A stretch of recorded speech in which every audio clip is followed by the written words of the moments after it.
Hello everybody, SlimKirby here, and I'm going on a long journey of trying to complete every single Game Boy Advance game in North America. This is the story of the highs, the lows, and all the silly stuff in between for the Game Boy Advance completion experience. This is GB Ace. Game number 6, Mortal Kombat Advance. Wait a minute, Slim. Wasn't Activision Anthology supposed to be the next game? Well, it was the next game I drew, but let's just say that game had an extended runtime of sorts. So even though it was the next game that got selected, I was working on it for quite a while, and started some other GBA playthroughs in the meantime, starting with this game right here, Mortal Kombat Advance. The first Mortal Kombat title released for this system in December of 2001. Ported by publisher Midway and developed by Virtuecraft. Now, this isn't a completely original Mortal Kombat game, rather a handheld port of Ultimate Mortal Kombat 3. As for my experience with Mortal Kombat, I played a bit of the first game on Sega Genesis back in the day, but that's really as far as my experience goes.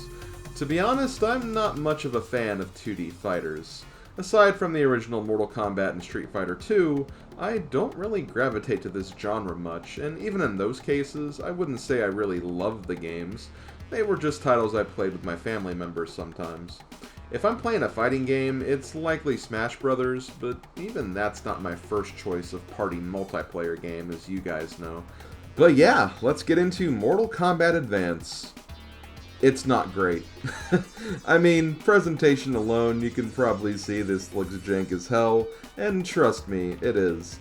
I think just in general, porting a game to handheld can definitely lose a lot in translation, and this one definitely feels that. Even when fighting opponents, it just seems like attacks don't really seem to land 90% of the time. And of course, the AI is programmed in a way where all their attacks will land, so it definitely feels like you have an uphill battle to fight when playing this game. So what's the completion goal here? Beating the single-player campaign mode feels like a good start, but there are two things to keep in mind. First is the game difficulty, which you can select through the options mode. As per the rules of this challenge, I must play on the default difficulty, which in this case is medium. This worried me at first because, as I said before, I'm not great at fighting games, and even the default difficulty of Street Fighter II can kick my ass without even thinking about it, but I'll see what I can do. Second, when you enter the single-player mode, you have 4 separate modes, or towers, to choose from, which is basically a secondary difficulty, which is more highlighted by how many opponents you fight in the tower. Since Novice was the default, I decided to go for that and see what happens, and hopefully we just get the credits here for beating this instead of locking them behind something harder.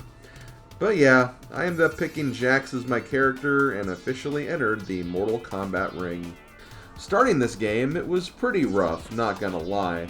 As I said before, landing attacks on the enemies seemed practically luck-based, and the CPU could perform combos and hit pretty much every attack without fail. I really felt like I was going to struggle with this game at first, and after every time I went down, my chances of overcoming this got bleaker and bleaker. Heck, I was already starting to feel like I was resorting to button mashing strats to see if I could just somehow perform random fighting combos and get an edge on my opponent, usually my defense mechanism when I feel like something is impossible. And, well, while it wasn't working at first, something incredible happened at one point. I found the cheese.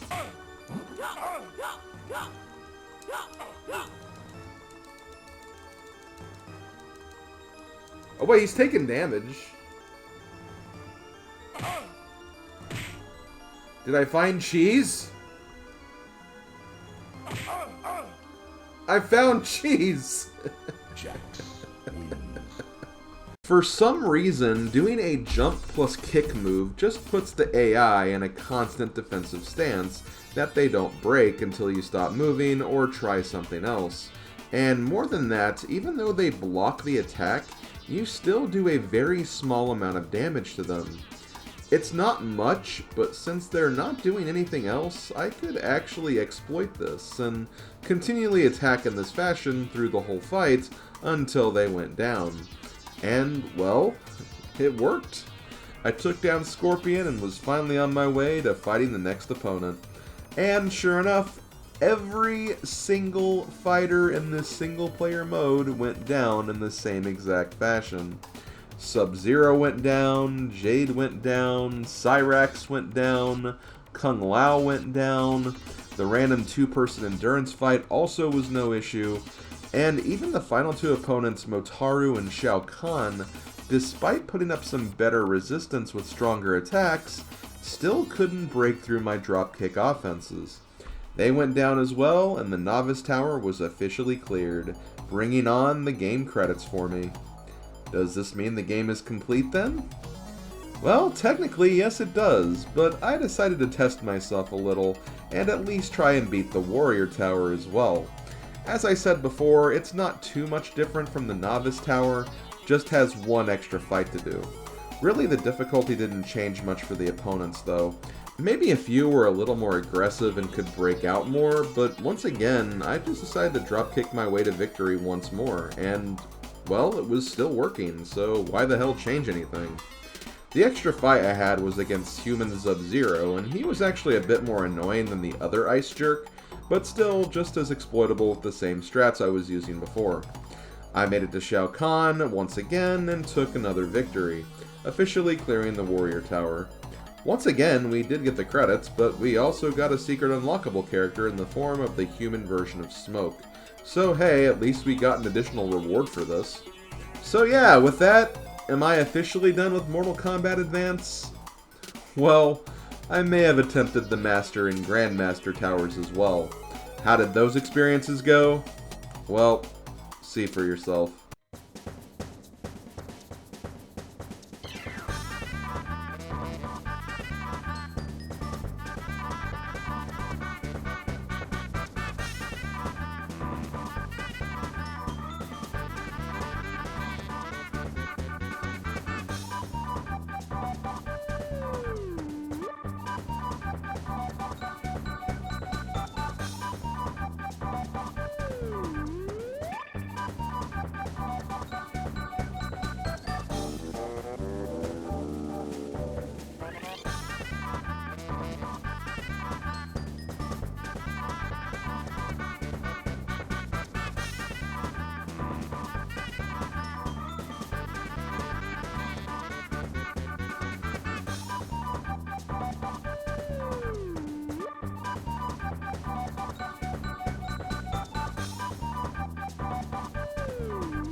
Yeah, I wasn't kidding. The difficulty did not change. At all. Again, maybe some minor increases of intelligence and some instances where it seemed like they broke out of the onslaught more often, but no matter what, they just could not figure out how to beat this dropkick strategy. And despite not even planning to go this far for the challenge, I cleared both Master and Grandmaster in this fashion as well. The Master Tower introduced a new opponent in the form of Sindel, who is actually relevant to the main plot of Mortal Kombat 3. Apparently Shao Kahn's initial goal was to revive her, and use her revival as a plot against Earthrealm for his previous two failures. But hey, he probably should have checked if she was immune to dropkicks, which she definitely wasn't. Grandmaster also introduces another fight on top of this as well, but it's just another two-person endurance match, so really nothing that interesting. You unlock both Motaru and Shao Kahn for beating both Master and Grandmaster respectively. But aside from that, that's pretty much it. Game complete. Now, I didn't attempt doing this on any higher difficulties.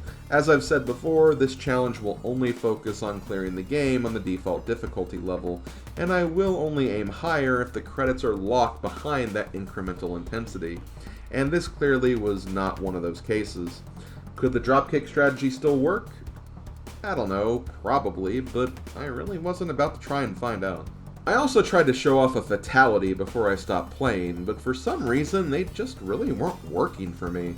I don't know if it's just picky inputs with this version of the game, or I just wasn't getting the right activation distance between characters, but I'm already incredibly inadequate at activating special moves, combos, and abilities in these types of fighting games, and I didn't really care to spend too much time trying to get them to work, as there are numerous compilation videos on YouTube that showcase these fatalities anyway, and I wanted to take advantage of my streaming time to make more progress on this challenge, so I hope you understand.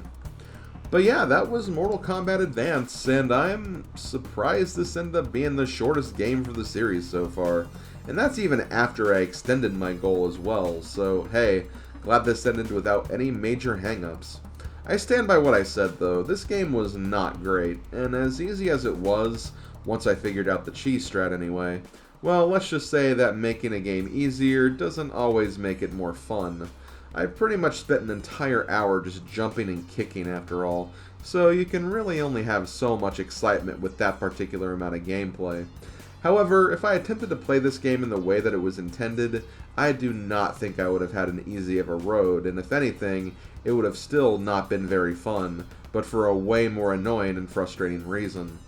I honestly believe the AI would have just been too annoying to take down, because whenever I tried fighting normally, it just wasn't working properly.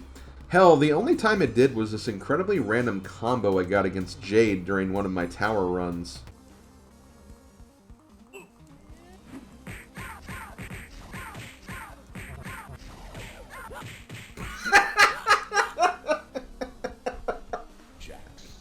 Get wrecked.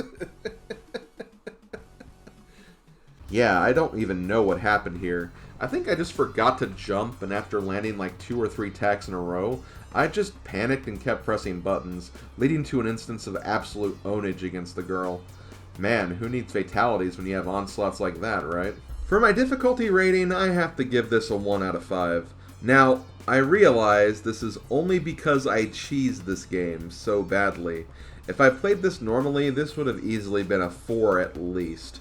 I'm just that bad at fighting games, but since the game developers programmed this port so badly to the point where an exploit like this worked that well, leads me to believe that other exploits could be found and utilized as well. It's just a matter if you can find them. Plus, I feel like my personal difficulty rating should be based on my personal playthrough, and this is what I experienced, so a 1 out of 5 is what this is going to get. For enjoyability, I'll stick with a 1.5 out of 5. I wasn't as bored with this game as I was Blades of Thunder, but it was still not very fun. Finding the cheese strat was a really unique and fun moment though, and the realization I was about to take this entire game down by just doing the same move over and over again was a really fun community moment for the chat. So at least this game had that going for it. So, there we go, our first Mortal Kombat game completed for this challenge. Before I close this out, I do want to mention that since I didn't really talk about the game's quality that much, and trust me, from what I've heard, this is not a very well-liked game from across the entire Mortal Kombat fanbase, but if you want to learn more about this particular port of the game, I do recommend a video by YouTube user Matt McMuscles, who talks about this game quite literally being the worst fighting game of all time, so definitely check that out if you want to see it. Anyway, there are still 2 other Mortal Kombat games left from this series to go through for this challenge though, so we'll have to check those out later if we get them in a game draw, with the next one being Mortal Kombat Deadly Alliance, so be sure to stay tuned for that if that ever appears in the future. Anyway, here's a sneak peek of the next game we'll be playing for this challenge.